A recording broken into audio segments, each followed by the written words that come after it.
Hello, this is Nate Radcliffe, and welcome to Interventional Mindset. I'm thrilled to have here Dr. Arsham Sheybani from WashU, and welcome, Arsham. How's it going, Nate? Good seeing you, man. Great, great. How are you doing? Good.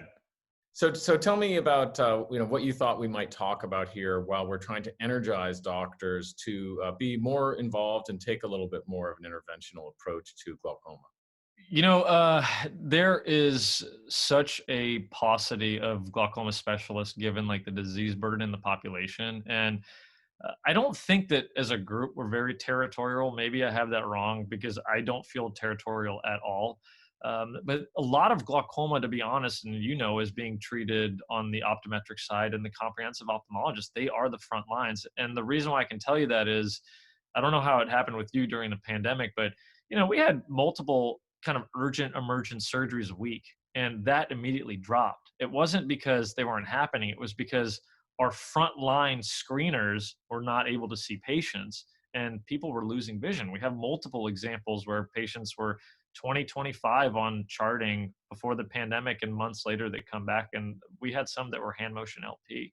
Now, was that a high number? No, but you kind of think like, it really made me realize just how important that side was. And I'm a big proponent of, if there is enough data that shows that there is a good safety profile with these surgeries at the time of cataract surgery, and you are a cataract surgeon that is doing phaco on patients that are treated for glaucoma, you've already committed them to therapy with medicine. You're already saying they have the disease, they deserve treatment.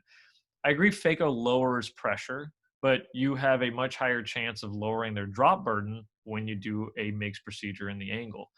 And I think it should be a part of every cataract surgeon's informed consent. It's not informed consent if you don't at least bring up the fact that these other procedures exist that help reduce their drops compared to phaco alone.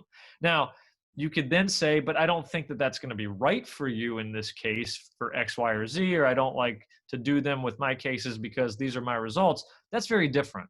But all I'm asking for is, since most glaucoma is being seen by the comprehensive ophthalmologist and most of the cataracts are being done by them, that there should be a role, at least in informing the patient that these exist, which then begs the question, well, if you're informing them of this type of thing, and we do have data that does show better pressure and drop reductions, and they are safe in the hands of a comprehensive ophthalmologist, I think it's reasonable as we start to train more and more. I'm the residency director. We really like to get our residents rolling with these angle procedures because they are the front line.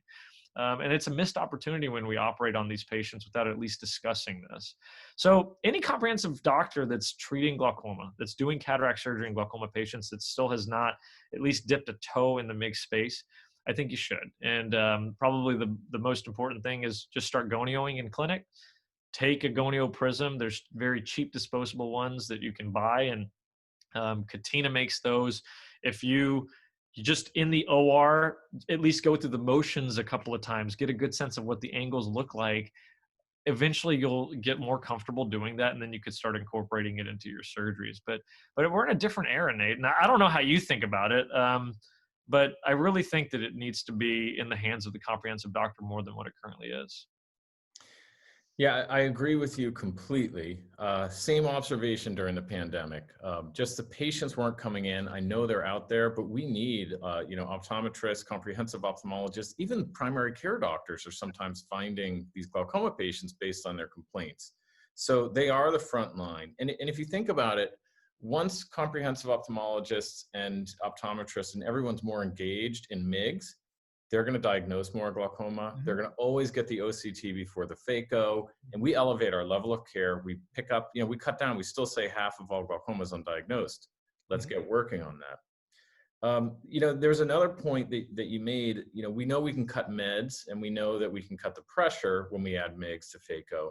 But this Hydrus 4-year data showed that people who got the Hydrus ended up going on to incisional surgery less frequently than phaco alone. I mean, that's life-changing. Nate, I love that you bring it up because, when you look at 1 or 2 year studies, we're always looking at surrogates for glaucoma progression. By that, I mean, it's just IOP, right? The hard endpoints are visual field progression, secondary surgical needs. Those are hard endpoints, but that's a long time. It's usually a slow progressing disease.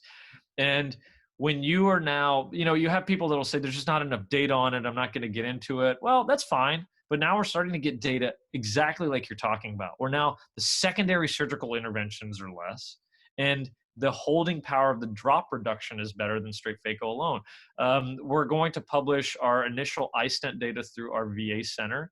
This is doing at least 2 iStents in patients that had had cataract surgery. We used to, before I came on faculty, the residents were doing phaco at the VA on glaucoma patients that were controlled without any angle surgery. The only change was that I started attending the clinics and surgeries there, and we started and having residents do this. Remember, this is not me doing the procedures, I'm staffing them. So these are novel surgeons doing 2 eye stents, the first generation at the time of cataract surgery. And that's exactly what we're starting to see, where the med and drop reductions were better in that group. And we're not cherry picking who's going to get what. There is a very distinct distinction between when we started doing those procedures. And so that saves the VA system money because there's less meds that they're paying for these vets, and there was no significant increase in complications between the groups. And as we start to look out far enough, I can tell you, at least like what we're seeing in our data set, that they do have less chance of needing a secondary larger surgical intervention. I mean, there's your justification. Yes. All you need, and it's cost effective. Once you consider that some eye drops are $300 a month, some people cut 2 or 3 drops. All these things come together, and I've reviewed this recently. The visual acuity is often better in the stent group than in the control group, and that's again because their cornea is clearing up, Yes, yeah. better. Yeah. So because I went to research this just to show, hey, similar visual acuity outcomes, but it's usually 4 or 5% higher getting 20/20 uncorrected in the stent group, and it's I didn't know that. Yeah, but I'm not surprised. Like I didn't know that. I'm just not surprised. And like how many times, we talk like the glaucoma patients usually do complain of some irritation and kind of blow it off, or you keep adding like wetting drops to them when that's not really the cause. Like it's the medicine causing it, and there is like a true surface effect that you see. But no, I love it, man. And that's exactly what we're talking about. And if people want to continue to wait for more data before they at least get into some type of TM based option for their cataracts and glaucoma patients, I think there's enough evidence out there that tells you like you should really look at considering it in your population. I mean, that's really the main point that I try to make. I'm not saying everyone has to do it. You got to start considering it. And by the way, you have lots to choose from, right? So if you treat a lot of Medicaid, you can do the procedures, the goniotomy, the canaloplasty. That's important too, because I think when you're starting, sometimes the stent placement, did I place it? Did I not place it? But you could start somewhere else if that's an issue where you're just doing the procedure and, maybe your goniotomy was smaller than you wanted, maybe, but you still did a goniotomy, and so that's a lower threshold to start. Not that most of us started with stents really, but if you haven't done stents and you're kind of wondering, take a look at what's been holding you back and try to address it, because this project here is just all about kind of revisiting what's been holding us back and trying to move forward. And part of it is, people's fear of not getting in the right spot. Just put Trypan in. I mean, have you ever seen a capsule that was blue post any cataract surgery? You don't. So it doesn't permanently stay in the capsule. Even for some of the standalone gap procedures, we'll write in the chart preoperatively, very light TM, use Trypan. I don't want to hit the ciliary body band. And this is somebody that's looking at angles every day in clinic and in the OR. So if you're getting into it and you're a little bit fearful about what you might cause, because sure, there are issues. If you're in the wrong place, you can cause potential complications. Put in Trypan, wash it out. You'll see that TM just light up blue. And it's been extremely consistent every time. It's beautiful. Yeah.